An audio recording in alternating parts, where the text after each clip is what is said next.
sklearn Cluster Optics DB-Scan. Description: Cluster Optics DB-Scan is a clustering algorithm that combines the strengths of optics and DB-SCAN to produce a more robust and flexible clustering result.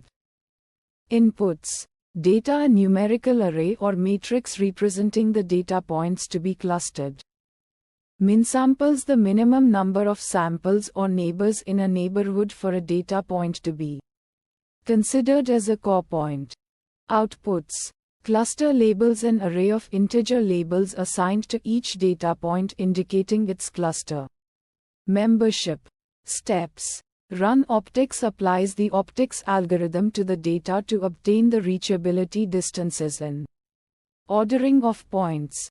Apply DB-SCAN uses the reachability plot from optics to extract clusters using a specified cluster method, e.g., SHE.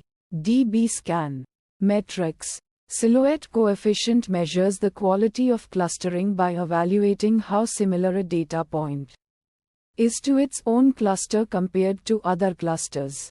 Kalinske-Haraba's index measures the ratio of between cluster variance to within cluster variance, with higher values indicating better clustering. Visualization plots. Reachability plot: a plot of the reachability distances against the ordering of points, which can be used to identify clusters and noise points. Clustered scatter plot: a scatter plot of the data points, color-coded by cluster membership, to visualize the resulting clusters. Fine-tune parameters. Minsamples controls the density threshold for identifying core points in optics. Maxups: the maximum distance to consider for finding neighbors in optics.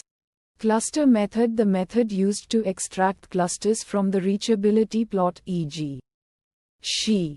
DB-Scan. Uncertainty methods. Probabilistic clustering assigns probabilities to cluster memberships instead of hard assignments. Challenges and fixes. Sensitive to parameters. Experiment with different parameter values. Minsamples. Maxups. Cluster method to find the optimal configuration. Use grid search or other parameter tuning techniques. Computational complexity. Can be computationally expensive for large datasets due to the optics step. Consider using approximation methods or faster implementations of optics.